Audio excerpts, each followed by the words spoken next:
Hello bachcho, let's read the question. Water flows steadily through a horizontal pipe of variable cross section.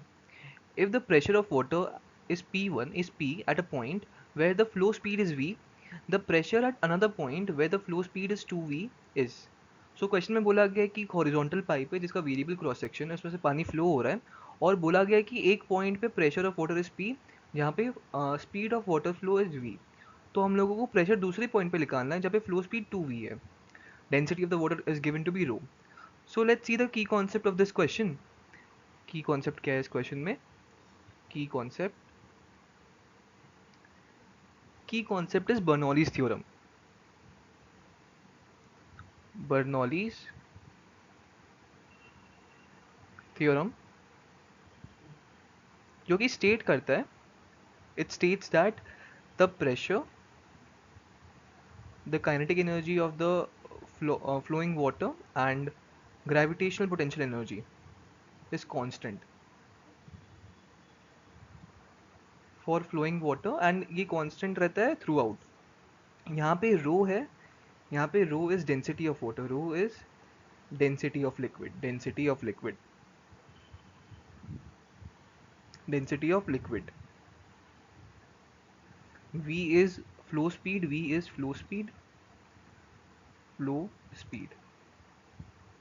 So we will use this concept only so as to solve the question.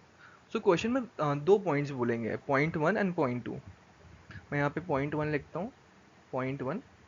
Point 1 में information दिया हुआ है कि pressure at point 1, यहाँ पे मैं pressure को P1 लिखता हूँ, at point 1 this is equal to P, और जो फ्लो स्पीड है, फ्लो स्पीड को मैं V1 से डिनोट करता हूँ, at point 1 this is given as V.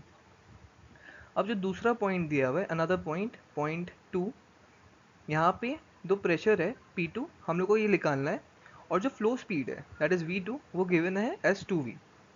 Density rho दे के रखा है पानी का, सो हम लोग बर्नौलीज थ्योरम लगाएंगे. बर्नौलीज थ्योरम यहाँ पे कैसे लगेगा, हम लोग लिख सकते हैं ऐसे कि pressure at 1 plus row V1 square by 2 plus rho GH1. This is equal to the same thing at point 2, rho V2 square by 2 divided by rho GH2. ठीक है, यहाँ पे क्वेश्चन में ऑलरेडी मेंशन्ड है कि हॉरिजॉन्टल पाइप है. Horizontal pipe का मतलब एक लेवल पे ही पाइप है, पाइप होगा तो वो स्ट्रेट ऐसे ही रखा होगा, पाइप होगा तो ऐसे रखा होगा. तो यहाँ पे ये पॉइंट 1 है, ये पॉइंट 2 है, तो जो हाइट है पॉइंट 1 पे और जो हाइट पॉइंट 2 पे वो दोनों सेम ही है. तो हम लोग यहाँ से लिख सकते हैं H1 is equal to H2. If H1 is equal to H2 and density of the water is same throughout, तो यहाँ से ये टर्म और ये टर्म कट जाएगा क्योंकि H1 is equal to H2 है. Therefore we can further write this as, अब P1 is equal to Pm rho into V1 square, V1 square is V square by 2, this is equal to P2, हम लोग को P2 निकालना है, plus rho into 2V, ये हो जाएगा 4V square by 2. अगर हम उसको फर्दर सॉल्व करते हैं तो P2 comes out to be rho plus P plus rho V square by 2 minus 2 rho V square, जो कि होता है P minus 3 rho V square by 2.